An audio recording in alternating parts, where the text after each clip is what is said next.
Okay, karibu sana, lakini tulitamani kujua una maoni gani kuhusu kauli tata mbunge wa Mbeya mjini Mheshimiwa Patrick Mwinenge kuhusu bodaboda, machinga na kadhalika. Asante sana Bwana Po na kikosi kizima cha Mawio TZ. Ninafurahi kwamba mimi nikiwa mwenyeji wa mkoa wa Mbeya na nikiwa mkazi wa Mbeya mjini pia nitoe maoni yangu. Nashukuru sana. Maoni yangu ni kwanza, umetumia neno utata. Kwa kweli nimesikiliza ile hotuba yake, ule mchango wake kwa tarehe 19 nafikiri bungeni, nafikiri kwa ndo mchangiaji wa kwanza siku hiyo. Mchango wake nimeusikiliza. Kimsingi nisingeweza kusema kulikuwa na utata wowote. Kwa kwanzia, utata nadhani ulianza kwa jinsi vyombo vya habari na wadau mbalimbali walivyo report. Ili unaweza ukaplay alafu tukatazama kwa pamoja kama kweli kuna utata kwenye eneo hilo na kwa nini mimi nafikiri hakuwepo na utata kwa kwanzia. Mimi pale nao bodaboda na machinga peke yake wasiopungua 10,000. Wale watu tukiwajengea uwezo mzuri, wakawa wanajichangia wenyewe hata shilingi 1,000 kwa siku. Shilingi 1,000 tu. Maana yako unaongelea ni shilingi milioni 10 kwa siku au milioni 100 kwa siku. Sasa kama ni milioni 10 kwa siku, ukipiga mara mwezi, mara mwaka, ni pesa nyingi. Mimi pale Mbeya mjini nao machinga 317,000 Mbeya, mkoa wa Mbeya kwa jumla. Tumezungumza nao tayari kwamba ukichangia shilingi 1,000 unaongelea ni milioni 317 kwa siku. Ziko kwenye mzunguko wa wale machinga. Kwa mwezi unaongelea bilioni 9 na kitu. Ziko kwa wale machinga. Kwa mwaka unaongelea bilioni 114. Wanazo kwenye mzunguko kwa shilingi 1,000 kwa siku. Sasa sisi kama serikali kupitia wizara yako ya fedha una vyombo, mtu warasimishe yale makundi, yawe rasmi. Tutengeneze mifumo kwa nchi nzima. Wale watu sio maskini. Wanaweza kujikusanyia pesa zao wenyewe, wakajikopesha wenyewe, wakajikatia bima za afya wenyewe. Sisi ni kutengeneza mazingira mazuri tu kama serikali. Badala ya kuhangaika na fedha zile za halmashauri zinazokusanya za mapato si bilioni 2 kwa mwaka, halmashauri zingine zinakusanya bilioni 200 ambapo kigawanya ni sawa na hakuna. Wao wenyewe wale tuwarasimishe na tuitambue ni sekta ya kiuchumi. Hivi leo machinga wa Mbeya wanaweza kukusanya bilioni 114 kwa mwaka. Sasa wanaweza kajenga barabara zetu wenyewe. Wale watu ukajengea uwezo, watanunua mitambo, wakasajili kampuni, wanamwajiri hata Mchina aje ajenge barabara hapa. Nafikiri umesikiliza katika eneo hilo. Mimi nimesikiliza zaidi ya mara moja, zaidi ya mara 2, mara 3 nimesikiliza, sijaona utata. Kwa matumizi ya maneno uliosema utata, sikuona utata katika maneno yenyewe. Lakini utata nadhani kwa kufuatilia uliibuka jinsi media mbalimbali zilivyo report kwa kukata clips na kuandika maneno. Kwa mfano, kuna vyombo vya habari ambavyo nimeona vingine na viheshimu sana kabisa. Vina rekodi nzuri hapa nchini. Inatumia neno kutozwa. Bodaboda, machinga kutozwa shilingi 1,000. Tayari mtafaruku unaanza hapo. Yeye umesikiliza katika mazungumzo yake haya, hajatumia neno kutozwa, ametumia kujichangisha. Tena anasema wanaweza wakajichangisha wenyewe. Neno wenyewe limerudia zaidi ya mara 2 mara 3 akiongea.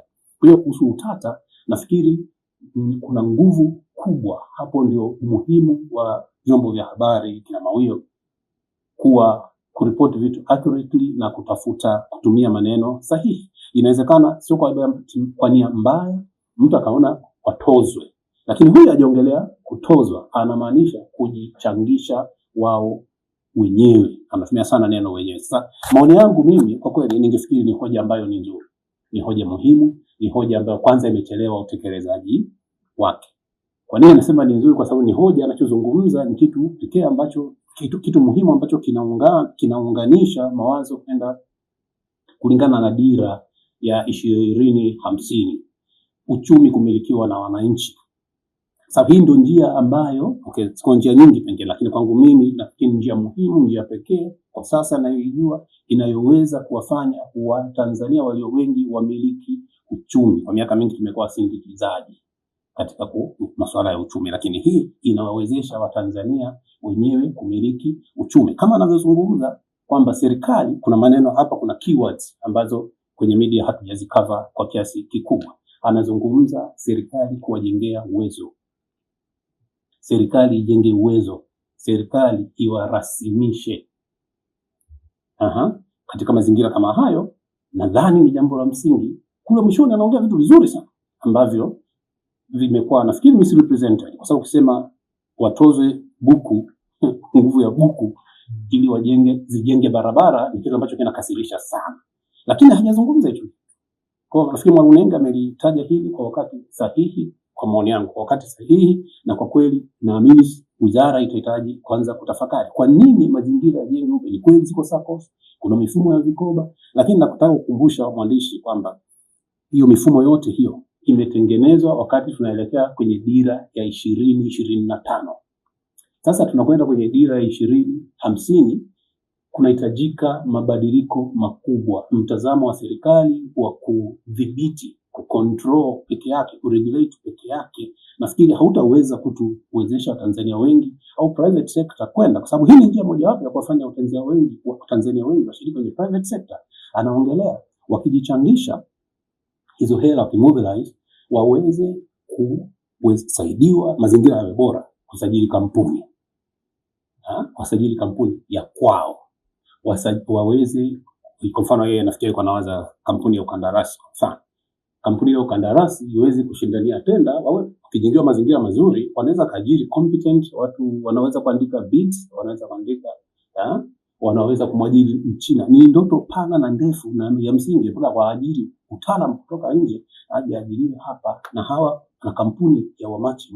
Kwa nini nimefurahia? Niko very excited na wazo hili na naamini serikali italifanyia kazi licha ya kelele nyingi zilizofanyika, kwa sababu hii njia ndio itakayowezesha wananchi hawa ni wananchi wamemobilize mtaji wao buku kila siku, hata 500 sema hata 500 bara dala mtu akachanga pale kila siku, bado pesa ikapatikana, wakaanzisha wakana mtaji wao, wakasajili kampuni yao ambayo ni private. Sasa hii kampuni ndio inawaleta na wao kwa private sector, na ndio njia ambayo inaweza kumfanya mwananchi wa kawaida akate ule mstari wa kwamba yeye ni maskini, mtoto wake maskini, mjukuu wake maskini, kizazi cha watu maskini, kwa sababu sasa ataanza kuwa na yeye ni business owner na miliki biashara kupitia umoja wake.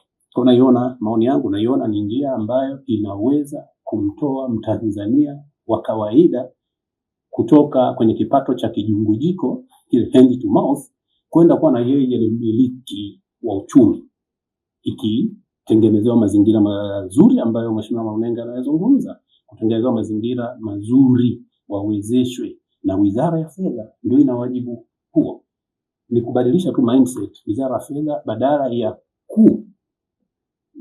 badala ya kuregulate, tunaona mara nyingi hata vikoba waanze kulipa nini. Sasa hiyo ni mindset ambayo nafikiri kwa kwenye mifumo ya kuelekea dira ya 2025. Lakini kwa 2050 lazima iwe facilitative, iwezeshe hawa watu kutengeneza uchumi zaidi. Kwa utakuta kodi pale itakuja kulipwa kama kampuni ya hawa machinga, iwe ya hardware au kutengeneza bodaboda. Hata zenyewe hizo wanaweza kutafuta teknolojia huko nje, ukiwa na pesa yao mingi, wakatafuta teknolojia huko nje, wakaanza hata kuassemble bodaboda. Mbeya, Sumbawanga wanasema bodaboda zao wenyewe, wana workshops yao. Kwa hiyo inakuwa wao wameweka msingi wa watoto wao kutokuwa maskini kama ambavyo au kuwa katika hali ngumu au dhalili kama wao walivyo. Hayo ndio maoni yangu, na kwa Mbeya, kwa taarifa yako, na kwa Mbeya hili wazo nasema limechelewa sio geni, limechelewa na sio geni. Mheshimiwa mkuu wa mkoa wakati ule Basil Pesa Mbili Mramba akiwa mkuu wa mkoa wa Mbeya, nafikiri 96 kwenda 2000, alikuwa mkuu wa mkoa wa Mbeya na alianzisha kitu kinaitwa mpango kata. Katika uratibishi wake kulikuwa na nguzo 5 za mpango kata. Wakati SACCOS tuzisikio wakati huo, kulikuwa na nguzo 5. Nguzo moja wapo ilikuwa inaitwa benki kata. Concept ni hiyo kwamba watu wa kipato cha chini 1000, watu wangapi wakiweza kujiunga pamoja, tuko mabingwa sisi kwenye kufa na kuzikana, pengine tunaogopa sana kifo au tunapenda kufa, lakini kufa na kuzikana ndio tumezidi. Lakini kwa concept hii ya kwamba kwenye msiba mmoja watu wanaweza kachanga milioni 10, kwenye harusi moja watu wanaweza kachanga milioni 10, ukiflip hiyo mentality, naamini kabisa watu hawa tuondoka. Kwa Mramba ilianzisha kitu kinaitwa mpango kata. Mpango kata. Katika mpango kata kulikuwa na nguzo 5: elimu, ulinzi, usalama wa chakula. Nafikiri nyingine kuu ilikuwa ni benki kata. Benki kata ilikuwa inaongelea mobilization kama anayoongea mbunge wa Mbeya mjini Marunenge. Kwa hiyo nafikiri kwa Mbeya hili jambo ni asili yake, liliasisiwa kimsingi na mzee Pesambili, Basil Pesambili Mramba akiwa mkuu wa mkoa. Mungu amrehemu, alitangulia mbele ya haki, lakini ni jambo ambalo kwa serikali yoyote serious inayotaka kuempower wananchi wengi kuondokana na umaskini, hiyo inaweza kama moja wapo ya njia inaweza ikawapeleka pale. Kwa hiyo mimi ndio maoni yangu. Okay, lakini pia kumekuwa na maneno ambayo yanazungumzwa kwamba jambo hili linaweza ikawa si geni sana kwa machinga, bodaboda kupewa mitaji ama kuwezeshwa kinamna fulani ama nyingine, lakini ugumu unakuja kwamba kundi hili limekuja kuonekana kwamba ni kundi ambalo ni gumu sana aidha kurejesha, kwani baadhi ya watu inasemekana wamewahi kutoa hizo bodaboda kwa makundi haya ya vijana, lakini kwa bahati mbaya urejeshwaji wake ukawa ni changamoto kubwa. Kwa mtazamo wako na kwa maoni yako hayo yote mazuri, unadhani kwa huu mpango ambao sasa umeuzungumza kwamba huenda mbunge akawa yuko sahihi na unaunga mkono, sasa hii litawezekanaje ikiwa tayari kuna mwanzo kama huo? Asante sana. Kuna mambo mawili hapa. Kuna wewe umetaja mfano, inawezekana kweli hawa ni ngumu kutawalika, ni ngumu kufikika, lakini hili pendekezo, nakwambia urudie tena kusikiliza hiyo clip. Neno wenyewe limetajwa mara ngapi? Zaidi ya mara 3 linatajwa wenyewe. Hapa tuongelee mtu mwingine kwa kukopesha. Serikali tengeneze mazingira wezeshi, wao wajikusanye. Mbunge anaongea wajikusanyie pesa zao wenyewe. Wanaweza possibilities sasa. Wanaweza kujikatia bima zao za afya wenyewe. Umeongelea social safety nets hapo. Wao wenyewe kwa pesa zao ndogo ndogo 500 buku barefu hata 500 wanaweza kuchanga 500. Umeona? Kwa hiyo hapa tuongelea self governing. Unataka kuwatawala nchi wengi. Kama serikali lengo lake ni kutaka kutawala, then maoni yangu mimi niliotoa ni tofauti. Sitaki kuwatawala, na naamini kwamba mtazamo huko nyuma ilikuwa ni kucontrol, nimesema. Kucontrol pesa, tujue pesa inatoka wapi na nini. Lakini sasa tunakwenda kwenye dira ya 2050, nafikiri serikali ijielekeze katika kuwezesha, na mheshimiwa mbunge Marunenge ametaja iwezeshe, itengeneze mazingira wezeshi. SACCOS hizi, vikoba hivi vitazamwe kwa mtazamo tofauti, uwe wezeshi zaidi kuliko kucontrol na kufyonza pesa za hawa wavuja jasho.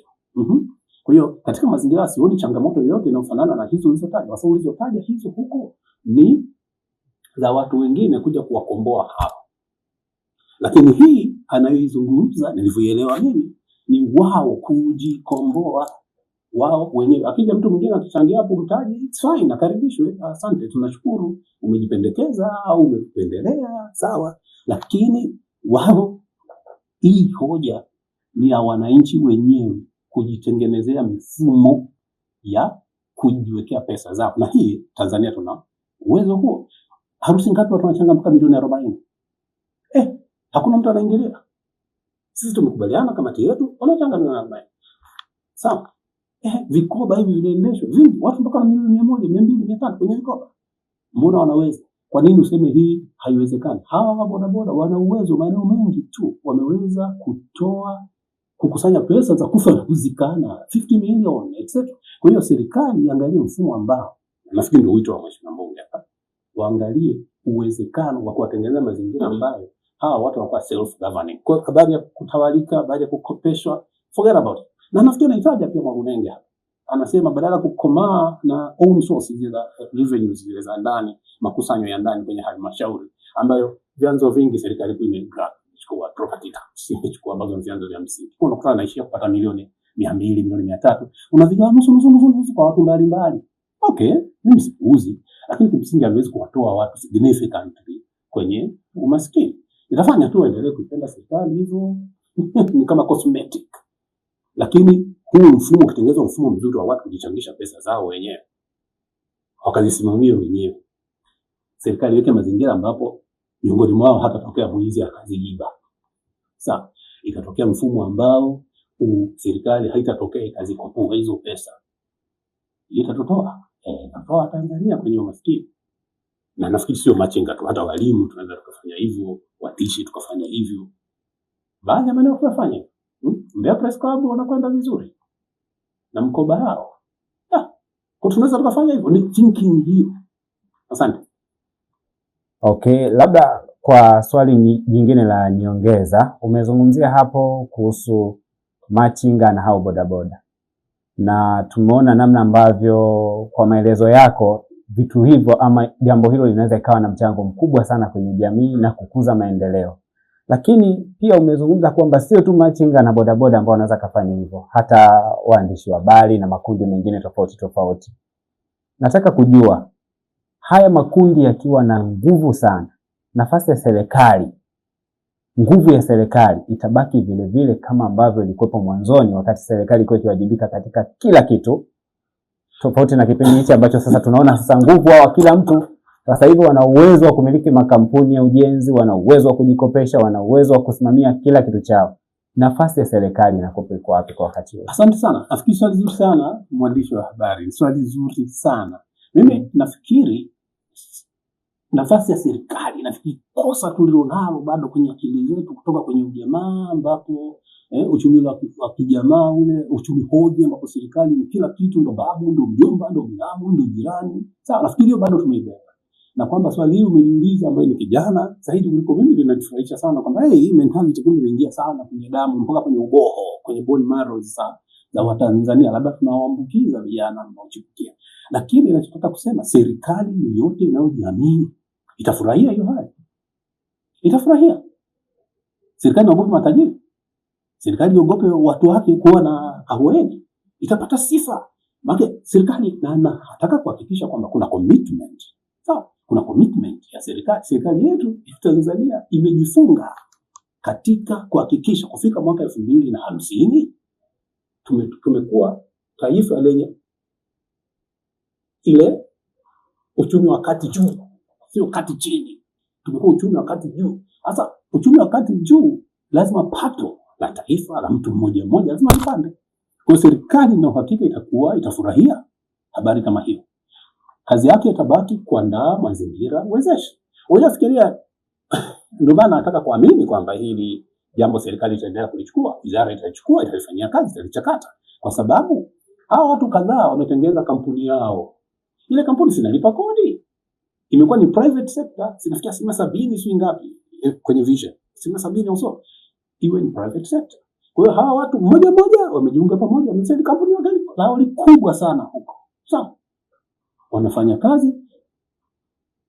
Kimsingi watafanya kazi na serikali. Kampuni inashinda ya Machinga Mbeya, Machinga Morogoro, ya waandishi wa habari Mtwara. Sawa, imeshinda kutengeneza barabara. Kwa hiyo inafanya biashara na serikali. Kwa hiyo sioni nguvu ya serikali hapo inatishiwa vipi? Sioni nguvu ya serikali hapo inatishiwa vipi? Na kama ni swala control, mimi siamini katika serikali kufikiri kwamba wananchi wafunge. Nadhani ndio kilichotukwamisha sana. Kama ina watufungia ndani kwamba kila kitu tuangalie serikali na nini. Mimi sio muumini wa eneo hilo, itakuwa ni bahati mbaya, ni masikitiko sana kwa serikali inaogopa watu kuwa na nguvu. Wawe na nguvu. Na ndio tunatamani Tanzania watu ambao makundi ya watu ambao wana nguvu. Sio makundi ya watu wanaonunuliwa kwa kofia, kwa t-shirt, kwa chuzi. Hiyo ni mambo ya aibu, na naamini serikali inaona aibu kuona hivyo. Watu ambao unakwenda hata kama unaomba uongozi naomba kwa hoja. Kwa sababu hawatishwi na vichunzi vyako, hawatishwi na vimsaada vyako. Wao bima ya afya wanayo. Kwa mfano hata mfano huu aliotoa bima ya afya, na bima ya afya kwa wote na nini, hao watakuwa wakava kupitia kampuni yao, kupitia umoja wao, kupitia self-help yao. Kwa hiyo naamini ni jambo zuri. Ni jambo ambalo serikali haina sababu ya kuogopa. Sioni kwa nini iogope. Nafikiri serikali itafurahia. Kwa sababu ndicho ilichoweka kwenye dira. Tumeweka kama Tanzania wote tukiwakilishwa na yeye serikali. Kitila Mkumbo, naamini atalipokea, Profesa Kitila Mkumbo atalipokea hili kwa sababu inasaidia na kuharakisha kwenda kwenye mipango ile ambayo yeye imewekwa kwenye dira ya taifa. Unadhani ni kwa nini kumekuwa na kelele kila kona, watu wameshtushwa sana na jambo hili na wengine wamejitokeza kupinga wazi wazi? Nashukuru, ni swali zuri, asante sana, ni swali zuri sana. Sasa kwa nini kumekuwa na kelele? Kwa nini kumekuwa na mshtuko? Nafikiri nitakuwa na mitazamo miwili hapo. Mtazamo wa kwanza ni ule ambao nishaongea tayari kwamba kulikuwa na misrepresentation, kwa sababu kama yeye amesema wajichangishe afu wewe ukasema watozwe. Nafikiri ni vitu mpaka kama sijui Kiswahili, lakini tayari hapo kuna changamoto. Wanasema watozwe, na mimi niliposoma watozwe afu kujenga barabara ni serikali, na unaongelea unatoa mfano wa Mbeya mjini ambako vumbi linatuua kule, vumbi limejaa, lazima hasira ipande. Kwa hiyo nasema upande wa kuripoti jinsi ilivyokuwa reported kwenye media, na ndani sababu ya kwanza ya kufanya kwenda mtafaruku, na kwa kweli inaleta tafrani. Mimi ndio nikasema no, ngoja niangalie original clip inasemaje. Nikaangalia clip nyingine kwamba okay, na yenyewe inaishia wanaweza kujenga barabara. Kipande cha mwisho kile kuhusu kampuni na nini hakipo kwenye hiyo clip ambayo nimeangalia. Nikaenda kwenye hiyo kwenye website ya bunge kuangalia, kwenye ile YouTube ya bunge kuangalia, ndio nikakuta kipande kizima ili nitazame, nikaona kumbe ni hoja nzuri, kwa sababu ilikuwa inashangaza kuona mbunge wa Mbeya mjini ambapo barabara pale mjini imesuasua na vumbi mpaka tumefanya fani hivi karibuni jinsi ambavyo hata wasanii watu gani wamefanya kazi nzuri sana kuichechemua serikali kwa kuweka clips zao. Afu mbunge wa hapa anaongelea kwamba machinga wajenge serikali, pesa za machinga zijenge barabara. Nafikiri hiyo misrepresentation ya huo, kama maelezo hayo hayakuwa sawa kwamba watozwe ili zijenge barabara, hiyo ilikuwa ngumu sana. Kwa ni changamoto kwenu Mawio pia na watu wengine kwamba ni muhimu sana kupay attention. Tunapoandika tuna nguvu sana, vyombo vyetu vina nguvu sana. Kwa nafikiri la kwanza ni hilo. La pili linalochagiza hili lililotangulia nilojieleza ni kwamba watu wanafunda hapa mioyo yao. Yani huko nyuma kuna watu walikutumia neno kwamba nchi imevimba, ukigusa tu inamwagika. Watu wana madukuduku mengi, maisha yamepanda sana. Wewe unajua vyombo vilikuwa natumia vya usafiri, bei imepanda kiasi gani, mafuta yamepanda mara 2 na zaidi. Hali ni ngumu. Kwa hiyo jambo lolote linalotajwa na mtu ambaye yuko serikalini, mbunge ambaye anaonekana mafao yao ni manono, alafu anaongelea wa machinga kama ndio wabebe uchumi, ndio wajenge barabara za nchi hii, kwa hiyo lazima lilete tafrani. Kwa ujumla nafikiri sababu hizo mbili. Kwanza jinsi lilivyowasilishwa kwa umma, ambayo naweza kusema ilikuwa tofauti na sio nia tu, yani alichotamka yeye mle ndani kwamba hawa watu wajikusanyie pesa zao waweze kufanya matumizi yao, na akaenda kusema wanaweza wakaanzisha kampuni. Mifumo sasa ya kuanzisha kampuni, kusajili kampuni iwe rafiki. Ndio hiyo changamoto ambayo ningefikiri hata wabunge wengine wanahitaji kujazia kwenye hoja hii, kuibana Wizara ya Fedha kuhakikisha kwamba inabadilisha mtazamo wake inapoanza kutekeleza Vision 2050, kwamba ijielekeze katika kuwezesha, kuwe na mazingira wezeshi, sio kwa matajiri tu.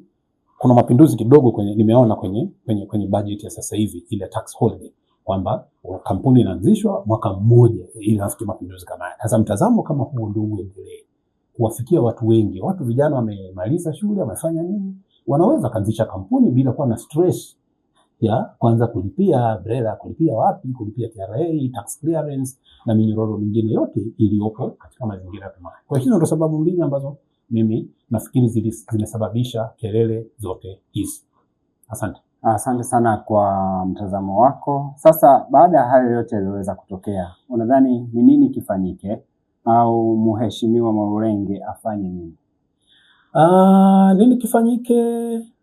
Maswali kama yako mawili katika moja. Nini kifanyike na Mwaurenge afanye nini? Nafikiri nini kifanyike, moja kwa moja serikali isikilize mazungumzo haya, iyafanyie kazi, iandae mazingira ya kuwawezesha, mazingira wezeshi kwa makundi aliyoyataja Mwalunenge na Watanzania wengine kuanza kwenda kwenye mfumo wa kumiliki uchumi. Yenyewe itapata pesa nyingi kwa sababu kukiwa na kampuni nyingi zinazofanya vizuri na ni za watu ambao kwa mabano wa kawaida au wa kima cha chini wana kampuni zao, kwa kujiunga pamoja mitaji ya kwao wenyewe waliozalisha, waliojidunduliza wao wenyewe, baada ya miaka miwili mitatu tayari wana mtaji mkubwa, wakaanza kuzalisha, wameingia kwenye private sector kupitia umoja wao. Nadhani ni mfumo ambao serikali iharakishe kabisa. Kwa nini kifanyike? Serikali, Wizara ya Fedha ambayo Mwalunenge amesema ina mifumo, ina vyombo, ametumia neno Wizara ya Fedha, ndio ina vyombo, ina wataalamu waliobobea, waangalie jinsi gani ya kurahisisha na kujenga mazingira wezeshi kwa makundi hayo yaliyotajwa, lakini na Watanzania wote kwa ujumla, ili tuondoke kwenye kipato cha kijungujiko, shambani kwenda mdomoni, mkononi kwenda kinywani.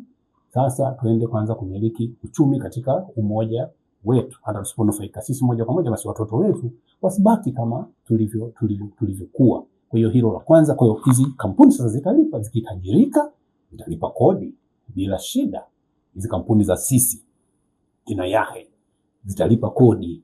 Zikilipa kodi, serikali itakuwa na hela, itapunguza kukopa, kupigia magoti mataifa mengine. Kwangu mimi hicho ikifanyika, ndio tutakuwa tumeanza sasa kuanza kujitawala kiuchumi. Okay, kisiasa tunaweza tukajadili, lakini tutakuwa tumeanza kujitawala kiuchumi kama Watanzania walio wengi wanajiona wana nafuu, ana uhakika, hana stress mtoto wa kiume kwa sababu ana bima yake, ana kikatio chake cha bima. Anajua mtoto anakwenda hospitali. Sio bima ya afya ya taifa tu. Inaweza bima nyingine, mkiwa na hela unasema mafao tunaopata sisi tukatiwe bima nzuri. Ana uhakika wa kutibiwa, ana uhakika watoto wake kusoma. Ni bodaboda anapataje faida gawio linalotokana na uzalishaji wa kampuni yake. Anafikiri ni jambo ambalo linaweza likatuondoa hapa. Okay. Lakini kwa upande wa Mwalunenge sasa, kwa upande wa Mwalunenge sijui kama naweza nikampangia cha kufanya. Naona amefanya jitihada za kujaribu kuelimisha, kufafanua. Tunaweza tukatofautiana hapo, pengine ameharakisha sana, angeliacha liingie, ajikague yeye mwenyewe, ajiangalie yeye mwenyewe jinsi gani anataka kwenda mbele.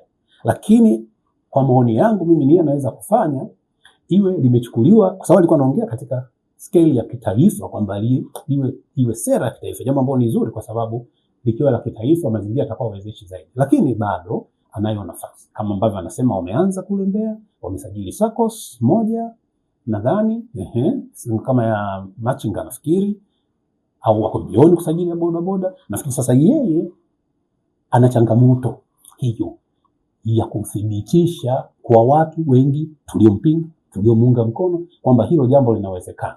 Kwa tunafanya Mbeya kama pilot, alihimize hilo, awasimamie hawa, awaradhibishe hawa watu wake pale, vikundi vyake pale, vianze kufanya vizuri. Vikishaanza kufanya hayo, hiyo nadharia aliyoisema, then taifa pia litalazimika, watu mbalimbali watalazimika kwenda kujifunza kule. Hilo la kwanza. La pili, nadhani ni ujumbe kwa wabunge wote wa mkoa wa Mbeya kuwa wamoja sasa, kwa kwanza experiment hii, kuifanyia majaribio huu utaratibu kwa mwenye maeneo yao. Wakiliacha tu ndio Mwalunenge, sawa, Mwalunenge aendelee nalo, watafuata baadaye. Lakini wakilifanya kwa pamoja, linaweza likawa zuri. Na kwa upande wa Mwalunenge asilazimishe mambo. Juzi hapa nafikiri alikuwa na shida na mwenyekiti wa bodaboda, hakuwa na mawasiliano mazuri. Mwenyekiti wa bodaboda ameongea hoja nzuri sana pale kwamba mimi sikuwa na taarifa kamili. Kwa hiyo sasa hapo anaanza kuliingiza sana kwenye siasa. Nafikiri Mwalunenge asiende upande huo. Mwalunenge aende na walio tayari kwanza. Kama ni kata moja, kama ni bodaboda kwenye kata moja, aanze nao tuwaone wakifanikiwa. Sasa hilo litashawishi nchi nzima. Kwa hiyo Mwalunenge nafikiri ni wakati asikae chini, atembee kifua mbele, afanye rejea ya kama mpango kata alioanzisha Mramba wakati ule uchaguzi 2000 ulipita, akachaguliwa kwa waziri wa fedha. Ni huo mfumo kaishia pale. Kwa hiyo yeye aangalie hilo.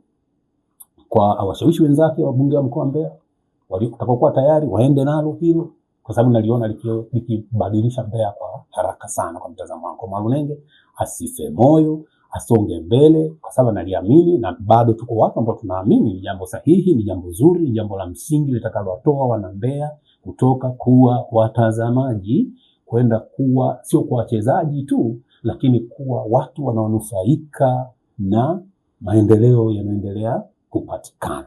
Wakati serikali inahangaika, inashughulika, inasukumwa kutengeneza miundombinu, barabara na vitu gani, sasa hao wabunge wajikite sasa, Mwalunenge na wabunge wa mkoa wa Mbeya na sehemu nyingine Tanzania wajikite katika kuhamasisha na kuwaragibisha hawa watu, asiingie kwenye migogoro ya kufutana, kusukumana nao, asilazimishe kila mtu, kwa sababu kwa maelezo yake nafikiri huu kujichangisha hakukuwa kwa lazima kwamba lazima kila mmoja, wengine hawatataka, sawa, kuko hiari, kamfumo haka bora misingi kwenye ushirika, unaona, lakini ushirika uangaliwe upya, kwa sababu una control kubwa na regulations nyingi sana za serikali ambazo kisiasa wakati mwingine ambazo zinahitaji ziondoke. Ndio wito ambao mimi nafikiri Mwalunenge afanye, atiwe moyo, asonge mbele, yeye atekeleze hata kwenye kata moja tu, hata kwenye kijiwe kimoja cha bodaboda. Nataja Kiwira pale, haya, na taarifa Kiwira pale anafanya haya,